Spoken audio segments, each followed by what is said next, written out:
Ba ba ba ba ba ba. Bum bum bum bum bum. Bum bum bum bum bum. Hey everybody. Happy Good Friday. It's sort of an extra Good Friday. It was good already, but then it's also Good Friday. Sort of a double Good Friday situation. Do you know what makes your Good Friday a great Friday? I think you do. I think you do. It's called the simultaneous sip, and it's about to happen now. And if you have your cup, your tankard, your chalice, maybe your mug, your thermos, or your stein, possibly a flask, it is the weekend. It's time to join me now for the simultaneous sip. I like coffee.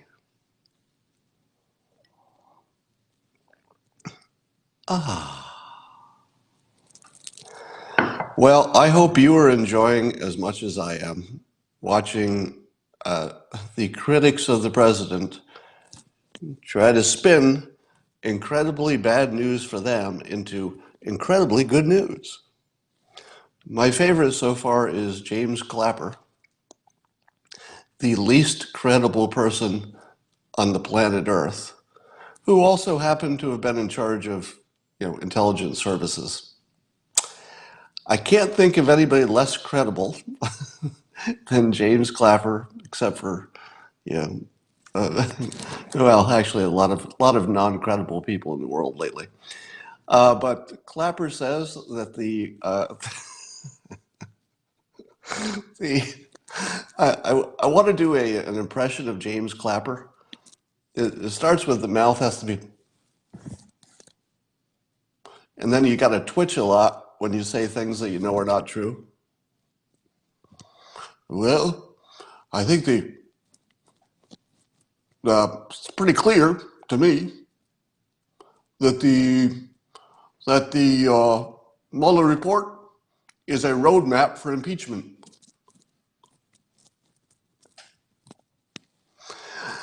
So, but he's not the only one who's twitchy. You have to spend at least a minute watching the video I just tweeted around where Anderson Cooper is talking to I can't remember his name, the one of the White House guy who works for who's the guy who works for Sarah Sanders, the other spokesperson, Bigley, Giggly, Digley. I don't know. You know who he is. Anyway, you have to watch Anderson Cooper's. I don't know, just his twitchiness and discomfort about the entire situation. Now, to be fair, the things that Anderson Cooper was calling out as being factually, problems, I think he was probably mostly accurate about that. But to watch his mannerism and his lack of confidence, or seemingly, I can't read his mind, but just the way it's projected is pretty funny. It is as funny as Chris Cuomo with his laundry list of why it really was not a witch hunt. So here's my favorite part, and I had to take a picture of it. So if you didn't see it, so this is Chris Cuomo standing in front of his screen with all of the reasons that it wasn't a witch hunt. Now bear with me. The reason that Chris Cuomo says it wasn't a witch hunt is not because the result, we know the result was no more indictments. But it was not a witch hunt. Gidley, yes, thank you. Hogan Gidley is the person I couldn't think of. He has a hard name to remember. Hogan Gidley. That's a tough one. All right. But Chris Cuomo was talking about all the reasons it wasn't a witch hunt. And so his argument is that it's not a witch hunt if you have all this evidence for investigating. So in other words, even though the result was the happy result that our president is not colluding with Russia, yay, it still was not a witch hunt, says Chris Cuomo, because there were lots of good reasons to investigate. Now, I want to ask you this. What does witch hunt mean? except to mean you think you have lots of reasons, but there's nothing there. That's the very definition of a witch hunt. A witch hunt is when you have lots of stuff that might be a coincidence, or you might be misinterpreting it, or it might not be meaningful, but there's a lot of it. And then when you look into it, you find out, you dig to the bottom, and there's nothing at the bottom. That's right. Do you know who else had reasons? Witch hunters. Actual people who were hunting for actual, what they believed were witches. Let's take the Salem example. They had reasons. It just turns out that those reasons weren't good ones. It's exactly like this.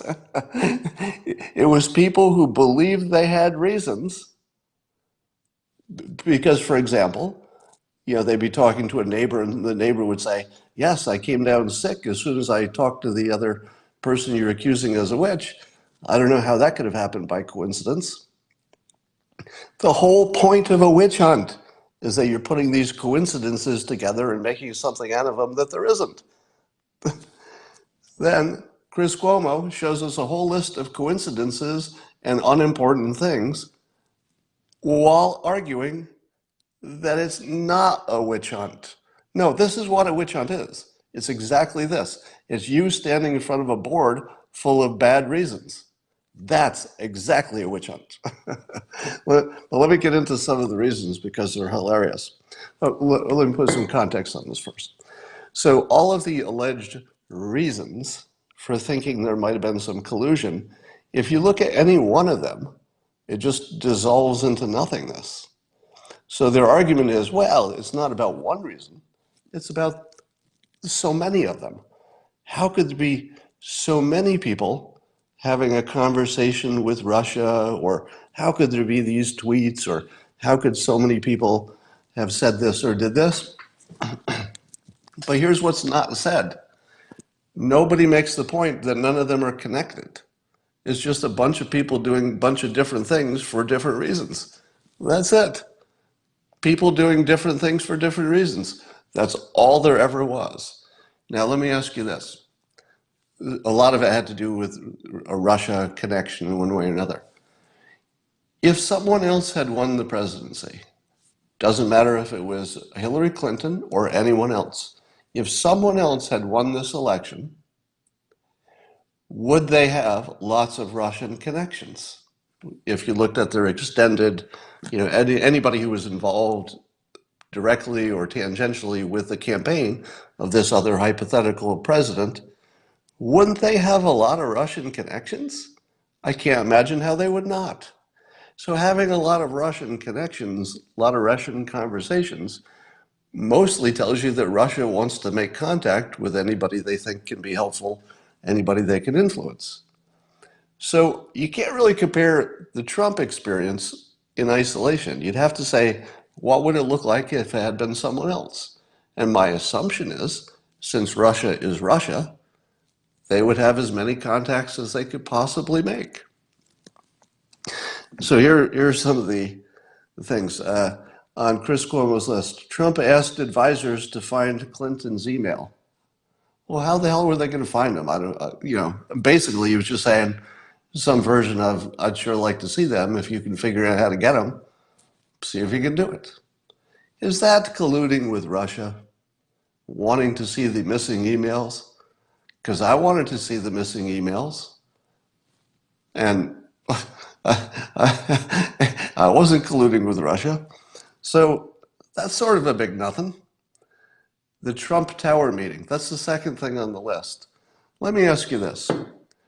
When Don Jr. and Jared and Manafort, when they heard that there was someone who had some information about Hillary Clinton, what did they assume about the meeting? Did they assume that they were talking to a Russian operative? No. There's no evidence that anybody involved thought that the lawyer who was going to be there, who was Russian, I don't think anybody thought to themselves, well, we're going to go talk to a Putin, Putin asset. I don't think that ever came up. If somebody just happens to be Russian and they have some information, are you not allowed to listen to it? Let me ask you this. Who has asked the question, besides me, when is it illegal to listen to information from someone who is from another country? Do you know who else listened to information from somebody from another country? Whoever listened to the Steele dossier. The Steele dossier was put together by a Brit. If you could listen to Christopher Steele talk about the Steele dossier, if you're allowed to listen to information, why is it different if it's a Russian lawyer or it's a British ex-spy? And of course, there's no such thing as an ex-spy. How the hell are those any different? If you were telling me that it is illegal to, let me put it in a different way. You put Vladimir Putin himself personally in that office, and you tell me it's illegal for me to go talk to him and hear what he has to say. Oh, it's totally illegal to collude. Like if we make a plan to do something, I can see how that would certainly be illegal. But listening to somebody talk, you're telling me that's illegal somehow? In what world am I going to jail for listening to somebody talk? No world. No world. You know, if somebody can produce a law that says that's illegal, I think that ends up in the Supreme Court, and the Supreme Court laughs it out, right? Because how in the world could it be illegal to listen to somebody? I just can't conceive of that. But in any event, let's look at let me ask you this hypothetically. Let's say there was an Elbonian. Elbonia is my magical country that doesn't exist, that I use for examples. Suppose there was an Elbonian citizen who found out some information from China. And then the Elbonian took it to you, an American, and told you the information. Are you colluding with the Elbonian, or are you colluding with China, who you've never met, but they were the source of the information? Well, I think you'd say you're only colluding with the Elbonian, because you haven't even met the Chinese person. The Chinese person in this made-up example is just the source of the information. They talked to an Elbonian, and then the Elbonian talked to you. Have you colluded with China if you simply hear the information from the Elbonian? Answer, no. Now let's change this a little bit. Let's say that the Elbonian calls you and says, hey, I want to give you some information. Can you meet me? You say, sure. So you meet and you show up with the Elbonian, and the Elbonian has with them the Chinese citizen. And the Elbonian says, all right, I don't want to get the story wrong, so just listen to what my friend says. Under that situation, did you get the information from the Elbonian, or did you get it from the Chinese citizen? Well, it gets a little bit of gray here, doesn't it? My point is that when Don Jr. went to that meeting, he was invited by a Brit who he knew personally. Now, if you go to a meeting with somebody who you know personally, and they say, we got some information, I'm bringing somebody with me, would the way you process it be, I'm getting some information from the person he brings with me, or I'm getting information from my friend, the guy I know? Yeah, the PR guy, Goldstone. I can't imagine any world in which any of this could possibly be criminalized. So that was their second thing on the list. Then the other thing on the list is that Trump Jr. told others that he might talk to somebody who had some good stuff on Hillary Clinton. Do you know what that's called? A status meeting. That's all that is. Hey, what do you got going on? Well, I got this thing going on. I'm working on this. How about you? What are you working on? Well, I think I might have some information on Hillary, but if that works out, I'll let you know. That's just talking. Next, Jared Kushner had contact with, I guess, some Russian. Again, not illegal, totally normal. How about Eric Prince financing search for emails? Was that illegal? I don't believe it is. Eric Prince is his own person. There's no evidence that somebody ordered Eric Prince to do something. Eric Prince thought, wouldn't it be good to have this information for whatever reason he wanted it? It was presumably to help the president. But Eric Prince can do that. There's nothing stopping him from paying somebody to search for some information. Sessions met with Kislyak. Again, if this were some other president who had been elected, how many contacts would their universe of people associated with the administration or the campaign, how many of them would have at least a small conversation with a Russian? A lot of them. Means nothing. Papadopoulos met with a Russian. Probably a setup. And if it wasn't a setup, it's sort of unimportant. So he's got a list of unimportant things that are so similar at least in feel, to a witch hunt, that at the same time he's using it to defend why it's not a witch hunt. Well, it's just funny. So one of the most amusing days ever. Now the argument for the second part of this, so this was the collusion part. So the collusion part, if you add all the evidence together, it looks like some combination of horoscope, phrenology, reading scat, maybe a little feng shui thrown in there, but there's literally nothing. It's just pure vaporware. But they're saying because there's a lot of it, well, it's a good thing you looked into it. Anyway, then the second part is the obstruction of justice. And if you haven't seen Bill Barr's memo that he wrote back in June before he was hired as AG, when he was just talking about how obstruction of justice probably could not be legally, let's say, enforced against the president in this situation, you have to read it. Because first of all, he's really clear thinker. So his writing is very accessible, even though it's a legal context, it's really easy to read. So you can see how smart he is just by the way he puts his sentences together. It's pretty impressive, actually. Just as a thinker, it's pretty impressive. But the basic theory, and I probably am not going to do the best job of explaining it, so just assume that this is the oversimplified version and that you really want to read the real one. But the idea is, and Alan Dershowitz said a version of this, that you don't want to criminalize the normal behavior of the president. So if the president is just doing things presidents do, doing his job, communicating, hiring and firing, it's problematic to make that illegal because that would set a precedent. Now the precedent part is interesting. Dilbert was mentioned as a Russian bot in the Mueller report. No, I don't think that's true. I just lost my train of thought when somebody sent some fake news across the comments here.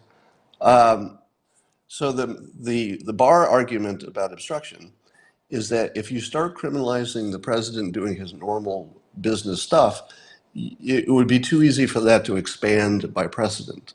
So for example, let's say the president had some kind of legal thing going on that was bad for him or her, and let's say the president made a budget change or called a meeting that would make a witness less available in the right schedule.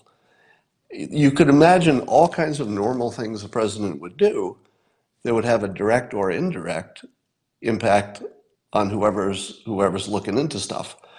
But it would criminalize a whole list of behaviors that would otherwise just be normal president doing their job. And you would never know, well, did the president, hire this person to make them, let me give you another example. Let's say there's somebody on the witness list and they're not hired by the administration. And then the administration is looking for a candidate, and it's a small universe who wish to work for the Trump administration, unfortunately. So they say, hey, how about Bob? We'll hire Bob.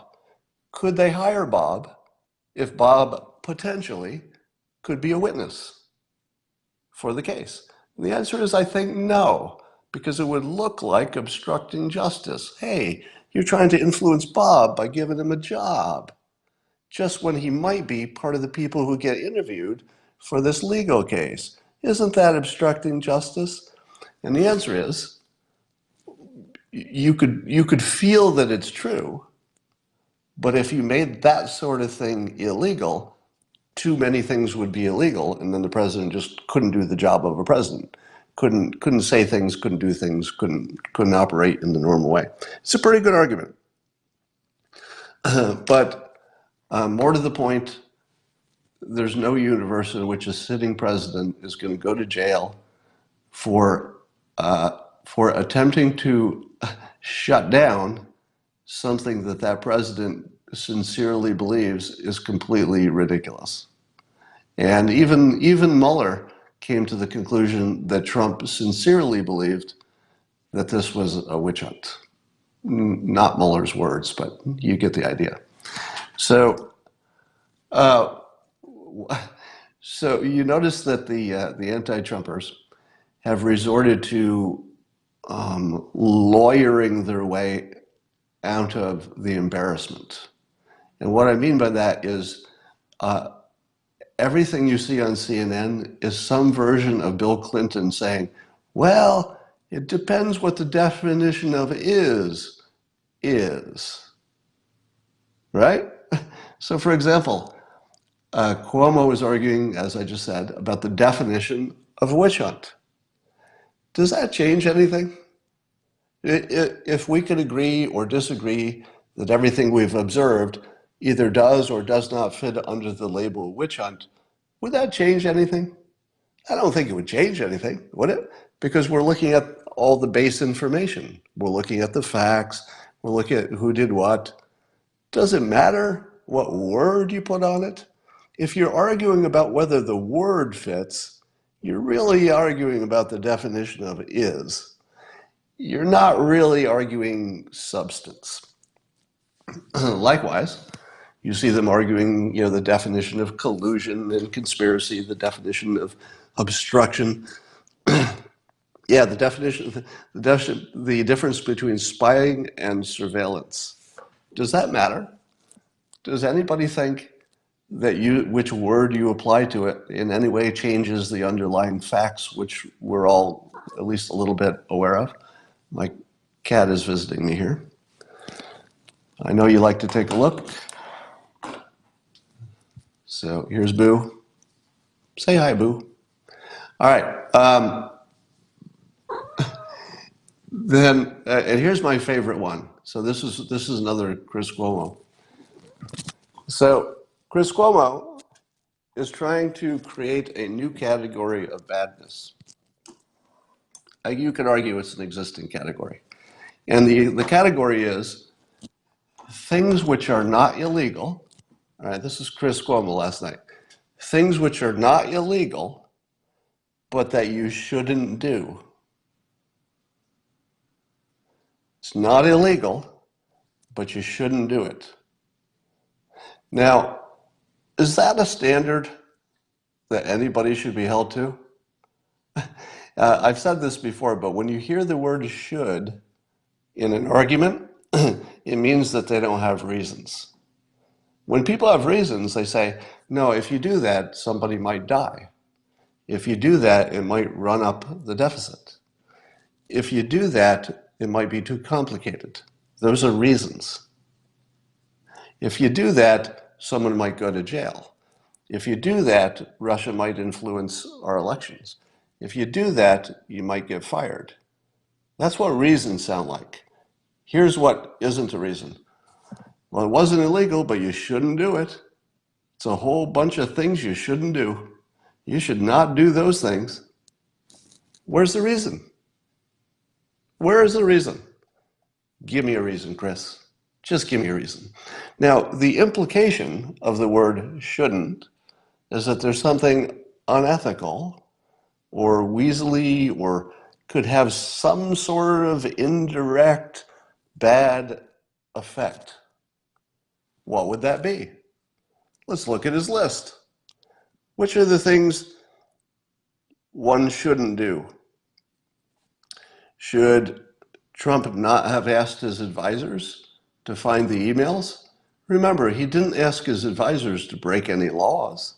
He did not ask his advisors to do anything unethical.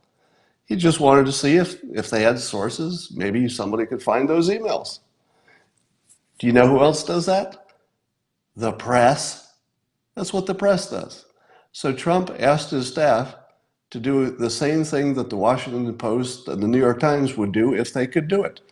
Find your source. Is that something he shouldn't have done? How about the Don Jr. meeting with the lawyer? Is that something he shouldn't have done? Well, I've said a number of times I would have taken that meeting. Anybody who doesn't take that meeting, when you literally just have to walk downstairs, it's not even, you don't even have to travel. It was actually in his own building. You walk downstairs, you sit in a room, and somebody that you know, the publicist is the one who set up the meeting, somebody that you know alleged to give you something valuable, which is totally legal. Right?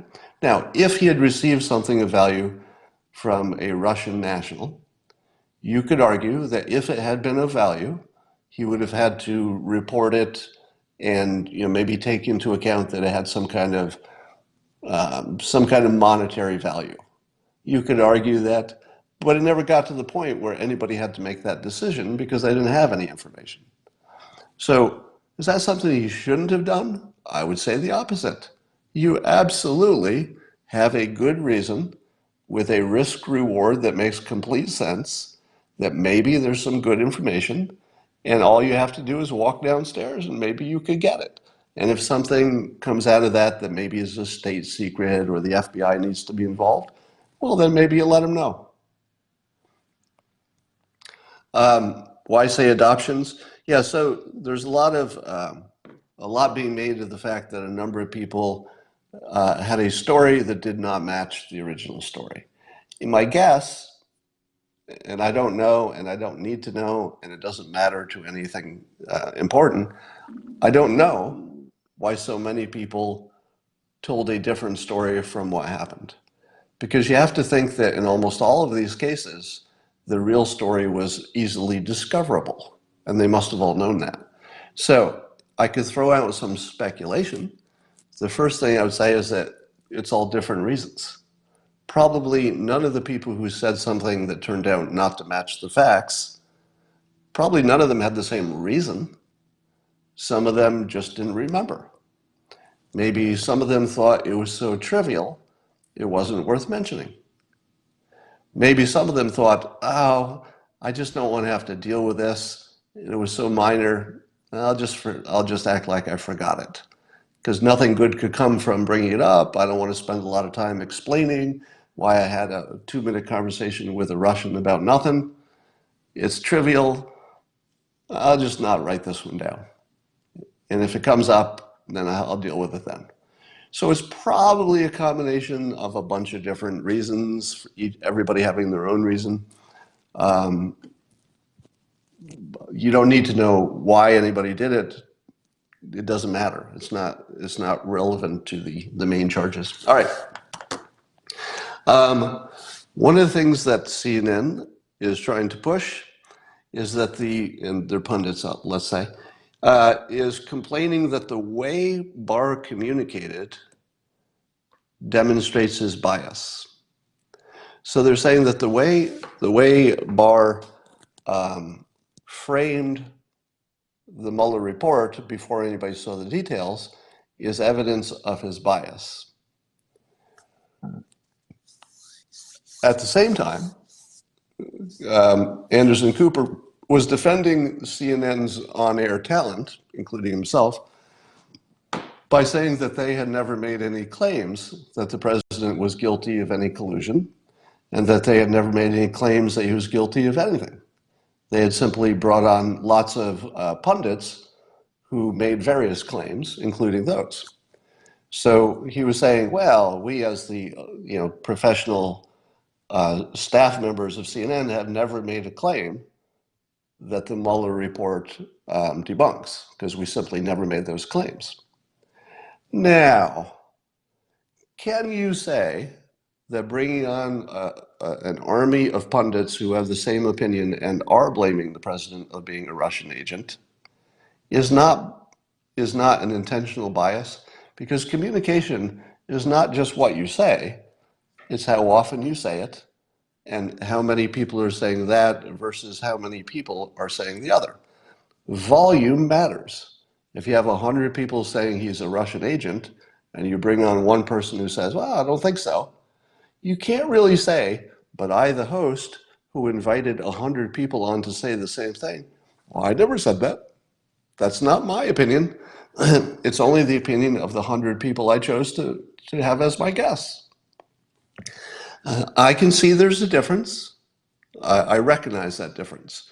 But in terms of communicating, they have to recognize that sending people, so many people with the same or similar opinions, is really biasing the communication, exactly like Bill Barr did. So I'm not going to make the claim that CNN was biased and Bill Barr was not, because they're doing the same thing. They're both framing a story in the way that is good for them as they see it for whatever reasons they have.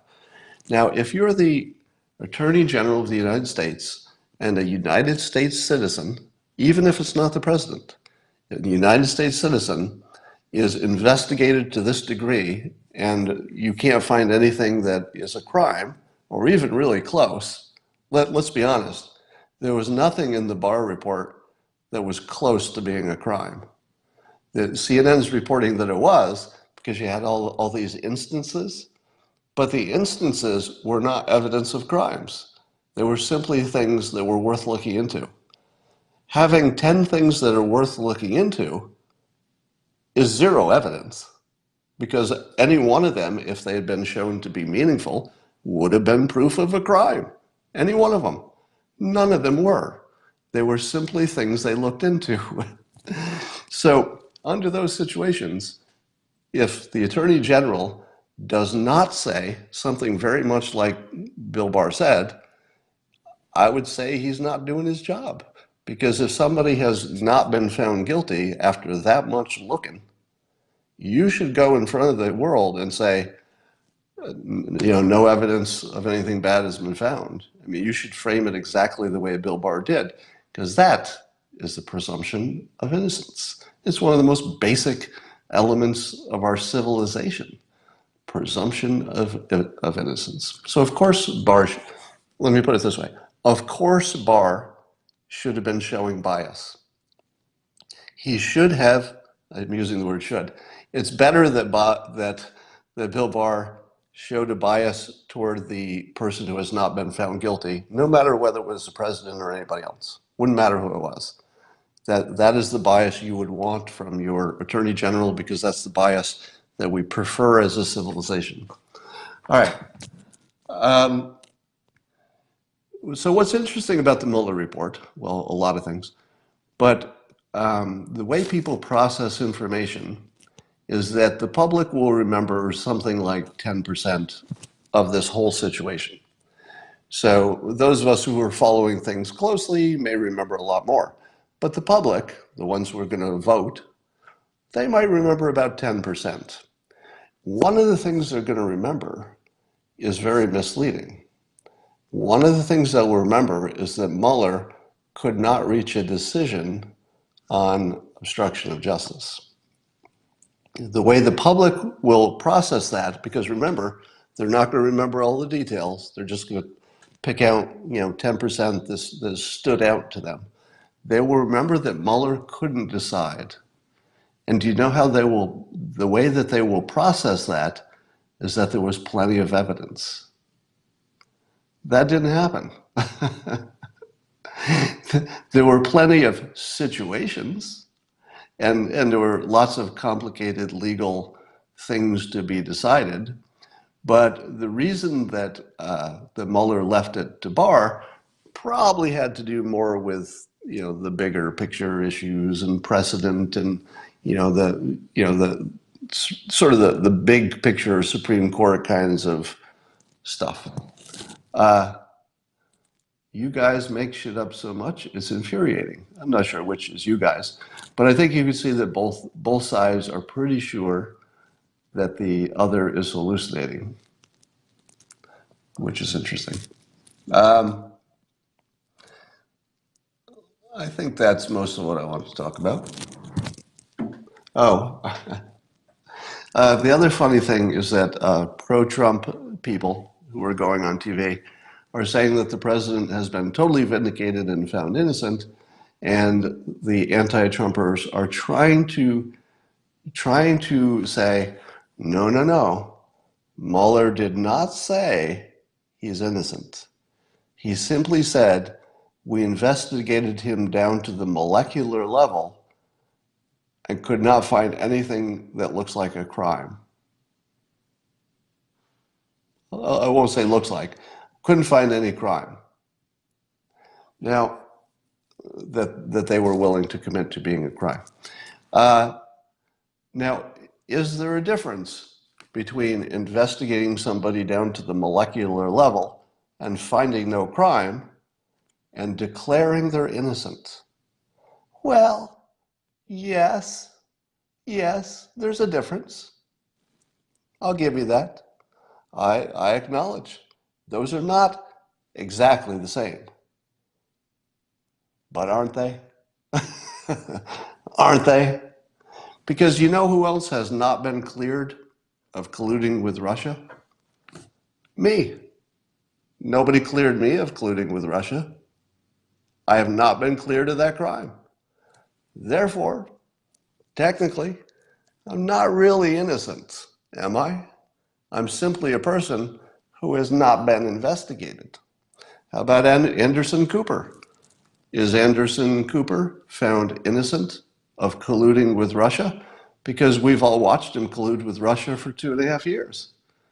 You've watched with your own eyes. Look, there's Anderson Cooper trying to take down the President of the United States. Who wants to do that? Russia. Russia would like to do that. Now, has Anderson Cooper been cleared of his obvious colluding with Russia in public for 2.5 years? He has not been cleared. Now, does that make him innocent? Not exactly. Not exactly innocent, are you? Because simply not investigating you and not concluding that you're guilty, well, that's not exactly the same as saying you're innocent, Anderson Cooper. So you got a lot of explaining to do. Anyway, the point is that the anti-Trumpers have been reduced to word thinking, trying to make arguments by insisting that their definitions of words should change the way you think about it. Unfortunately, their definition of words do not change how we think about it. If you force me to say the word surveillance instead of spying, will I think any differently about it? Not really. If you force me to say that the president has not been proven innocent, but rather he's been investigated down to the molecular level and no crime is indicated, I'll say, all right, if you want me to use those words, I'm okay with that. Does it change in any way what I think happened? No. So it's just words, words, words now. All right, I got lots of things to do today. I would like to tell you that it's a good day in the life of me. Well, it's a good Friday, bordering on a great Friday. I think I'm finished with my full draft of my upcoming book, Loserthink, which, as you might imagine, will deal with every bad way of thinking that I've talked about. I'll have them in a handy book that you can remind yourself of the things you should and should not do. I hate using the word should, but you know what it means in this context. The things which are effective ways of thinking and arguing versus the ways that are ineffective. Let's put it that way. You won't see this book until October, late October, maybe the first week of November, we're not sure yet. But I gotta tell you, it's a good one. You're gonna like it. So I hope you do. Anyway, let me tell you one other thing. I use my company's app, the Interface by WinHub app. I called for people who could tell me how to solve a particular home improvement problem. Details don't matter. And I ended up getting a lot of good suggestions just from the tweet I sent out. But it was a perfect example of wanting to get somebody on a video call. Interface by WinHub is the name of the app, where an expert could actually look at what I'm working on. In this case, it was a light fixture, and could tell me what to do with it. It would have been the perfect example, but I think I got most of the answers in the comments. All right, and you should know that the when token is still picking up new exchanges and picking up volume, and it's not an investment, but if the startup does well, the coins will certainly do well. All right, I will.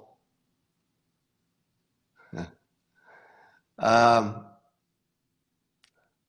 think we've got enough today, and I will go talk to you later.